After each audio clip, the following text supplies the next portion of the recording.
नमस्कार मित्रांनो, मी समाधान कोकाटे सर पुन्हा एकदा तुमचं आपल्या समाधान कोकाटे अकॅडमीच्या ऑनलाईन प्लॅटफॉर्मवरती मी मनापासून स्वागत करतोय. मित्रांनो, गट ब मुख्य परीक्षा 2026 चा पेपर आता नुकताच झालेला आहे. त्याचं संभाव्य आपण या ठिकाणी घेण्याचा प्रयत्न करतोय. मित्रांनो, पेपर थोडा कठीण दिसतोय. पंचायत राजला आजपर्यंत प्रश्न विचारताना आयोग दिसत नव्हता, पण आता 2 प्रश्न आलेले आहेत. म्हणजे पूर्वला 2, मुख्यला 2 असा पॅटर्न आता इथून पुढे पंचायत राजचा राहणार आहे. नागरिकत्वावरती प्रश्न दिसत नव्हते, यावर्षी दिसायला लागलाय. म्हणजे बरेचसे टॉपिक त्यांनी जर बघा मागच्या वर्षी काही ना काही प्रश्न विचारला होता, पण दुर्लक्षित केलेले टॉपिक सुद्धा त्यांनी पुढे आणलेले आहेत. 3-4 प्रश्न थोडे अवघड टाकलेले आहेत. ओके, सगळेच प्रश्न आपण बघून घेऊयात. 16 प्रश्न या ठिकाणी दिसत आहेत. मित्रांनो बघा, लोकसभा निवडणूक 2024च्या संदर्भामध्ये पण एक त्या ठिकाणी प्रश्न विचारलेला आहे की कोणत्या राजकीय पक्षाने किती जागा जिंकलेल्या आहेत त्याच्या जोड्या लावा, असा त्या ठिकाणी प्रश्न विचारलेला आहे. मित्रांनो बघा, सर्वाधिक जागा ह्या टीएमसी ला आहेत. बघा, तृणमूल काँग्रेसला आहेत 29, डी ला 1 कुठे आहे बघा मित्रांनो, डी ला 1 इथं आहे आणि डी ला 1 इथं आहे. म्हणजे 1 आणि 4 पैकी तुमचं उत्तर पाहिजे बघा. ओके, जनता दलाला मित्रांनो सर्वात कमी जागा आहे त्या ठिकाणी 12 जागा आहेत. ओके, ए ला 4 पाहिजे, म्हणजे तुमचं उत्तर 1 नंबरचा पर्याय पाहिजे. ए ला 4. त्यानंतर तेलुगु देशम पक्षाचा जागा बघितल्या तर 16 आहे आणि डीएमकेच्या जागा बघितल्या तर मित्रांनो किती आहेत, 22 आहेत. 1 नंबरचा पर्याय ठिकाणी पाहिजे. ओके, तर ठीक आहे, बऱ्याच लोकांना आला असेल किंवा आला पण नसेल. इथून पुढे 15 प्रश्न आपले चालू होत आहेत. मित्रांनो, केंद्रशासित प्रदेशावरती हा प्रश्न या ठिकाणी विचारलेला आहे. राष्ट्रीय राजधानी प्रदेशाच्या मंत्रिमंडळाची नियुक्ती राष्ट्रपतीद्वारे केली जाते आणि राष्ट्रपतींची मर्जी असेपर्यंत ते प्रदान करतात. 100% बरोबर आहे. योग्य कथन आहे तर 100% हे बरोबर आहे. ओके मित्रांनो, हे दिल्लीच्या संदर्भामध्ये आहे. केंद्रशासित प्रदेशाच्या बाबतीमध्ये डायरेक्ट राष्ट्रपतींकडे अधिकार जातात. राज्याच्या बाबतीमध्ये मुख्यमंत्री असतील, मंत्री असतील, यांची नियुक्ती ही राज्यपालामार्फत केली जाते. ओके, पॉंडिचेरीच्या मंत्रिमंडळाची नियुक्ती उपराज्यपालाद्वारे. उपराज्यपाल आहे का रे? मी आता सांगितलं राष्ट्रपतीच या ठिकाणी पाहिजे. ओके, म्हणून बी चुकलेला आहे. बी कुठे आहे बघा, बी इथं आहे, बी इथं आहे, बी इथं आहे. उत्तर सी, 3 नंबरचा पर्याय. आता मित्रांनो बघा, पॉंडिचेरीमध्ये मंत्रिमंडळाची कायदेमंडळाप्रती कोणतीही जबाबदारी नाही, ती संकेताच्या आधारे विकसित केली गेलेली आहे.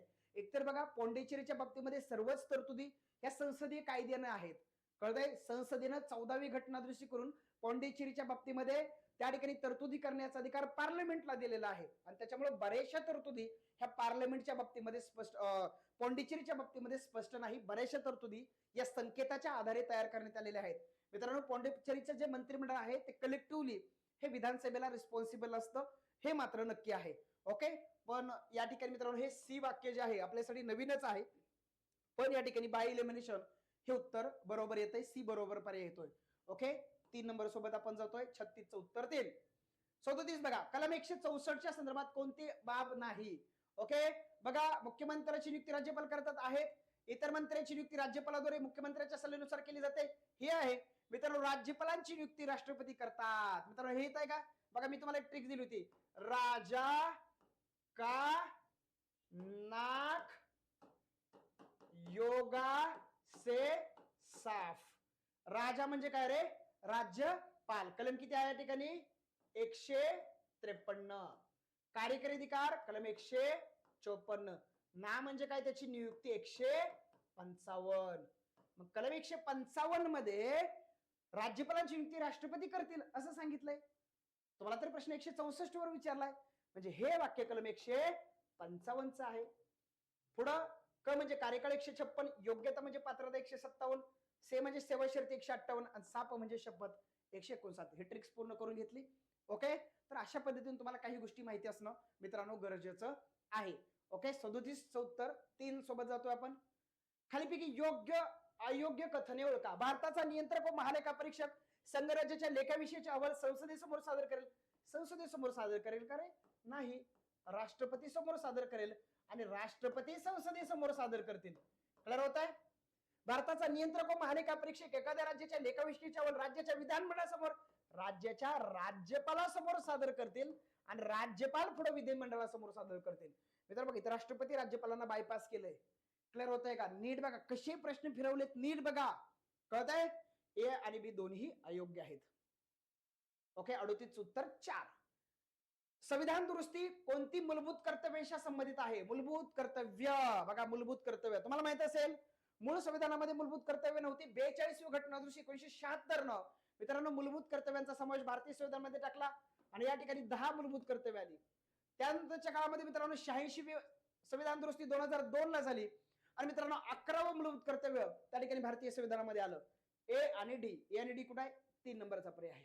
मित्रांनो 44वी घटना दुरुस्ती 44 म्हणून आहे का इथं? नाही. 84वी आहे का? नाही. 42 आणि 86 कळतंय? 42 न 10 आली आणि 86 न 11वं मूलभूत कर्तव्य आलं 51 ए. कळतंय? 6 ते 14 वयोगटातील पालकांनी आपल्या पाल्यांना शिक्षणाची संधी उपलब्ध करून देणं. मित्रांनो बघा कलम 40 अनुच्छेद 20 चे 3 क्लॉज आहेत. 21, 22, 23. मित्रांनो बघा एकाच अपराधाबाबत एकापेक्षा अधिक वेळा कोणत्याही व्यक्तीवर खटला चालवला जाणार नाही आणि त्याला शिक्षाही दिली जाणार नाही. मित्रांनो 22 नो डबल जिओपर्डी. बरोबर आहे. कोणत्याही अपराधाचा आरोप असलेल्या कोणत्याही व्यक्तीवर स्वतःविरुद्ध साक्षीदार होण्याची सक्ती केली जाणार नाही. 100% बरोबर मित्रांनो. 23 नो सेल्फ इनक्रिमिनेशन. आता आपण ही बघूयात. जे कृत्य अपराध असल्याचा दोषारोप करण्यात आला असेल ते कृत्य एखाद्या व्यक्तीने करण्याच्या वेळी अंमलात असलेल्या कायद्याचा भंग त्यामुळे भंग झाल्याखेरीज अशा कोणत्याही अपराधाबद्दल ती व्यक्ती दोषी ठरवली जाणार नाही. तसेच तो अपराध करतेवेळी अंमलात असलेल्या कायद्याखाली जी शिक्षा करता आली असती त्यापेक्षा कमी शिक्षेस ती पात्र ठरवली जाणार नाही. मित्रांनो कमी नाही हा. कमीच्या ऐवजी इथं शब्द पाहिजे जास्त. जास्त हा शब्द या ठिकाणी पाहिजे. जास्त पाहिजे या ठिकाणी शब्द. कळतंय मित्रांनो मी काय म्हणतो ते? लक्ष ठेवा. याला म्हणतात 21 no ex post facto law. बघा एका शब्दावरती या ठिकाणी चुकलंय. उत्तर 1 ए आणि बी बरोबर आहेत. ओके. मोठ्या संख्येने आदिवासी लोकसंख्या असलेल्या राज्यातील मंत्रिमंडळाला आदिवासी व्यवहारांसाठी एक मंत्री समाविष्ट करण्याचं अनिवार्य करण्यात आलेलं आहे. मित्रांनो ते 164 मध्ये आहे. इतर राज्यपालांना 4 राज्यासाठी आदिवासी मंत्री नेमण्याच्या पावर दिलेत. ज्याच्यामध्ये मित्रांनो ओरिसा आहे, ज्याच्यामध्ये मध्य प्रदेश आहे आणि अजून 2 आहे बघा झारखंड आणि छत्तीसगड. मित्रांनो ह्याच्यात बिहार होता याच्यामध्ये पण बिहारला 94वी घटनाशी 2006 न काय झालेला आहे? वगळलेला आहे. ओके मित्रांनो बघा ओरिसा आणि मध्य प्रदेश आहेच पण आता इथं सी आणि डी उत्तर आहे का? फक्त सी आणि डी उत्तर नाही. आता तुम्हाला बिहार घ्या तात्पुरतं बिहार घ्या उत्तरामध्ये पण अंतिम उत्तरापर्यंत याचा पिछा सोडू नका. पहिल्या कीन उत्तर हे 3 दिलं जाईल. पहिल्या कीन उत्तर 3 दिलं जाईल. कळतंय का? ओके. आणि फायनल कीन हे उत्तर कदाचित हॅशटॅग सुद्धा केलं जाऊ शकतं. लक्ष द्या पहिल्या कीन उत्तर 3 असेल. तुम्हाला सेकंड कीन या उत्तराकडे लक्ष द्यावं लागेल. 42 कलम 19 वर प्रश्न विचारलाय. कोणती तरतूद त्या संदर्भात नाही. भाषण व अभिव्यक्ती स्वातंत्र्याचा अधिकार आहे का? आहे. मित्रांनो इथं मूळ संविधानात 7 स्वातंत्र्य होती. सध्या 6 स्वातंत्र्य आहेत. बघा भाषण आणि अभिव्यक्ती स्वातंत्र्याचा अधिकार आहे का? हो आहे. शांततेने शस्त्रांसह कार्य विना शस्त्र एकत्र जमणं 2 चुकलाय. ओके. संघ संघटना सहकारी संस्था आहे. भारताच्या मुक्तपणे संचार करणं आहे. 3 आणि 4 आहे. 2 नंबरचा पर्याय इथं नाही. 2 नंबरचं उत्तर आहे.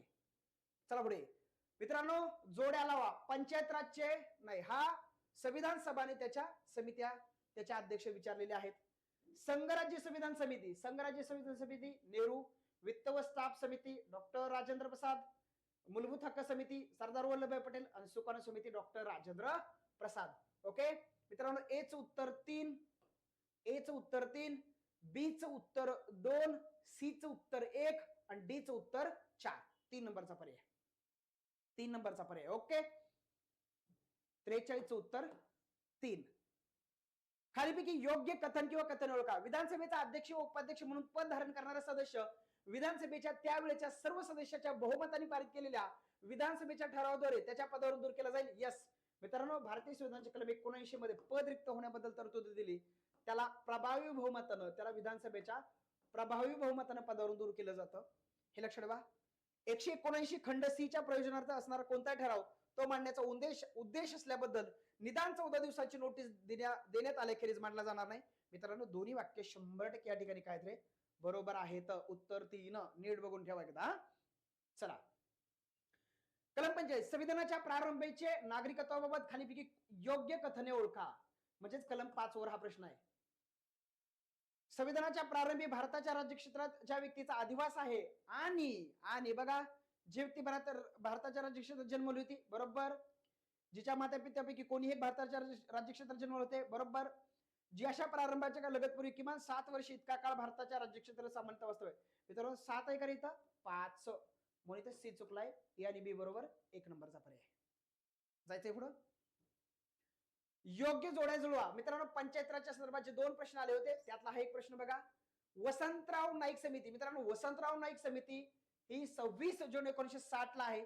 मित्रांनो एचं उत्तर 2, एचं उत्तर बघा 2, एचं उत्तर 2, इथं एक आहे, इथं एक आहे. बीचं उत्तर 1, बीचं उत्तर 1. आता सी बघायला लागेल. बोंगीरवार समिती. मित्रांनो बोंगीरवार समिती हे 1970 ला आली होती आणि पीबी पाटील समिती 1977 ला आली होती. सीचं 4 सॉरी 1984 ला आली होती. 1984 ला आली होती. ओके, म्हणजे इथं 4 नंबरचा पर्याय हे तुमचं उत्तर आहे. सीचं 4, डीचं 3.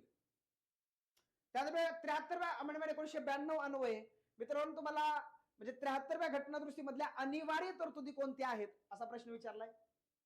बघा, गावामध्ये किंवा गावाच्या समूहामध्ये ग्रामसभेचं आयोजन करणं मित्रांनो अनिवार्य तरतूद आहे. गाव, तालुका, जिल्हा पातळीवर पंचायत राज संस्था स्थापन करणं अनिवार्य तरतूद आहे. ग्राम स्तरावर ग्रामसभेला अधिकार व कार्य बहाल करणं. इथं जरा थांबा, ही तरतूद ऐच्छिक आहे. ऐच्छिक आहे, कळतंय? ऐच्छिक आहे. सी घालवा, सी कटवा, सी कटवा, सी कटवा, सी कटवा. उत्तर 3. पंचायत राज संस्थेच्या निवडणूक लढवण्यासाठी 21 वर्ष वय असणं कंपल्सरी तरतूद आहे. 3 नंबरचा पर्याय उत्तर आहे. खालीपैकी कोणत्या राज्य विधानसभामध्ये अनुसूचित जमातीसाठी आरक्षित जागा नाहीत? आपण प्रश्न पॉझिटिव्ह बनवला होता. कुठल्या राज्यामध्ये अनुसूचित जमातीसाठी राखीव जागा आहेत यांनी प्रश्न विचारला नाहीत.